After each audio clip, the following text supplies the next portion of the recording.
नमस्कार, आप देख रहे हैं द हिंद 24 न्यूज और मैं हूं आपके साथ साक्षी निर्वाण।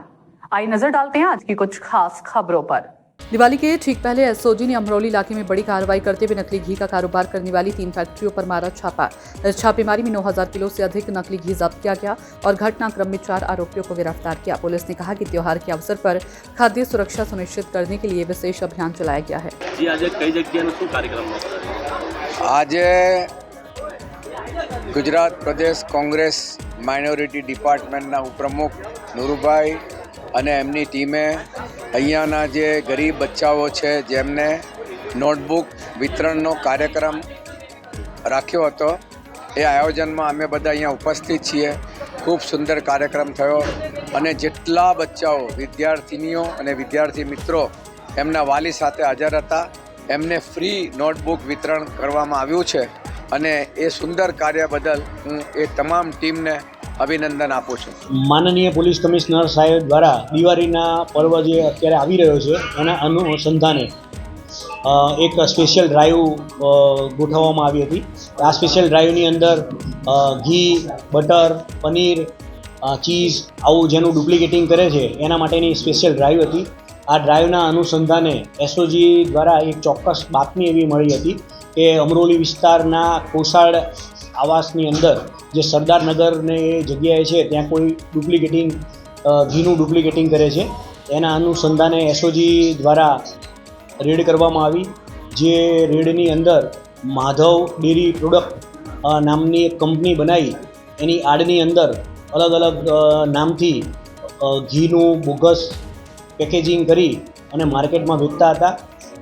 એના દ્વારા અમે વધારે પૂછપરછ કરતાં અમને એવું જાણવા મળ્યું કે કોસાડની અંદર જ બીજું ઈવા ઈબ્રો કરીને છે ત્યાં કોસાડની અંદર જ ત્યાં બીજી જગ્યાએ તુરંત અમે રેડ કરી તો ત્યાંથી એ પણ મોટા પ્રમાણમાં મોટા જથ્થાની અંદર એક ફેક્ટરી પકડી આવી। એનાથી પૂછપરછ કરતાં એની બાજુમાં અમે ગયા તો ત્રીજી પણ એવી ફેક્ટરી મળી આવી જેના માલિકો અલગ અલગ પોતાની ફર્મ બનાવી આ લોકોએ એક માધવ ડેરી પ્રોડક્ટ અને એક આદિનાથ ડેરી પ્રોડક્ટ નામની એક ફર્મ બનાવી હતી અને એક ન્યૂ આદિનાથ ડેરી ફર્મ એ કરી અને અલગ અલગ ઘીનું પેકેજિંગ કરી અને માર્કેટમાં અલગ અલગ જગ્યાએ વેચતા હતા। આ જે કંપની જે ઘીની ફેક્ટરી છે એના માલિકોના નામ છે જયેશ કુમાર રમેશચંદ્ર મહેસુરિયા, એક અંકિત ટેકચંદ પંચીવાલા, સુમિત જયેશભાઈ મહેસુરિયા અને દિનેશભાઈ તેજાજી ગેહલોત। આ જે અગાઉ આ લોકોના અમે પૂછપરછ વધુ કરી તો એ લોકો ડીસાના વતની છે અને ડીસાથી જ આ વસ્તુ આ લોકો શીખીને આવ્યા હતા અને છેલ્લા 2 વર્ષથી આ કામની અંદર આ લોકો કાર્યરત હતા।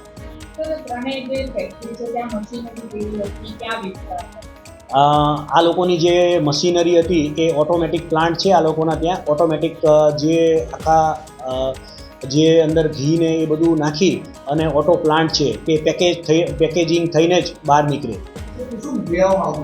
આ લોકો દરેક વસ્તુની અંદર આની અંદર દૂધ જેવી કોઈ વસ્તુનો સામેલ કરવામાં જ નહોતી આવતી।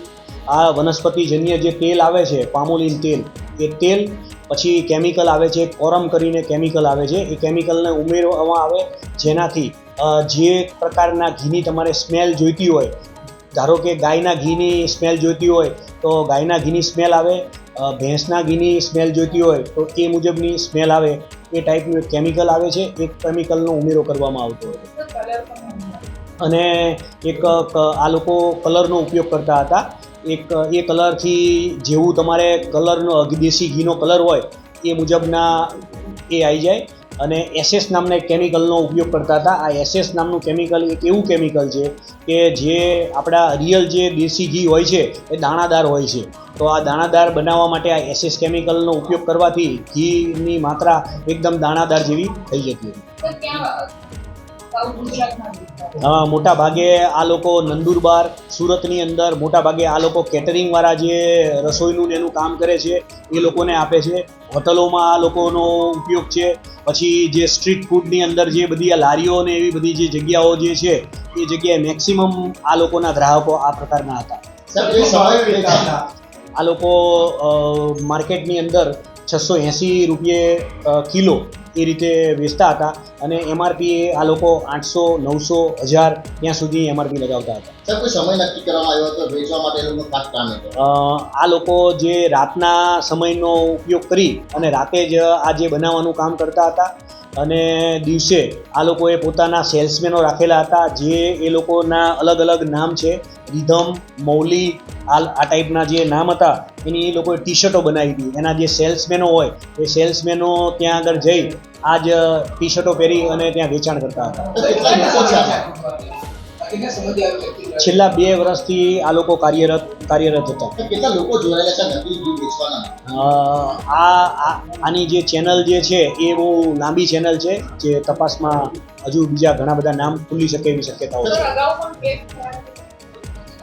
અગાઉ આ જે મહેસુરિયા જે છે એનો બ્રધર છે આપણે બનાસકાંઠાની અંદર એના ત્યાંથી 17 લાખનું ઘી ડીસાની અંદર પકડાયેલ છે. 24 કલાકમાં પ્રોડક્શન 24 કલાક આ લોકોના ઓટોમેટિક પ્લાન્ટ છે, તો ઓટોમેટિક પ્લાન્ટની અંદર તો સતત એ લોકો જેવું ચાલુ કરે એ રીતે નીકળે, અને બાકીના જે બીજા બધા ડબ્બાનું એનું પેકિંગ જે છે એના ત્યાં આગળ જે માણસો છે, અમે પહેલી ફેક્ટરી માધવ ડેરી પ્રોડક્ટની અંદર જ્યાં રેડ કરી ત્યાં લગભગ 8 થી 10 માણસો કામ કરતા હતા. એ લોકોને શિફ્ટ મુજબ કામ કરતા હોય અને આ લોકો મેન્યુઅલી જ ઘી બનાવી અને ડબ્બાની અંદર પેકિંગ કરતા હોય. કયા નામે ઘી વેચાય? આ લોકો રિધમ કરીને એક છે કંપની નામ, એક મૌલી પ્રીમિયમ દેશી ઘી, પછી એક શ્રી મૌલી પ્રીમિયમ ચોખ્ખું દેશી ઘી, પછી શાશ્વત પ્રીમિયમ ઘી, એવી અલગ અલગ નામથી આ લોકો ઘીનું વેચાણ કરતા હતા. અત્યારે અમે આ જે ઘી સીઝ કર્યું છે 919 કિલો, લગભગ 67 લાખ રૂપિયાની કિંમતનું આ ઘી છે, અને એના મશીનરી અને બધું જો ભેગું કરવા જઈએ તો 1.5 કરોડ રૂપિયા ઉપરનો મુદ્દામાલ જપ્ત કરેલ છે.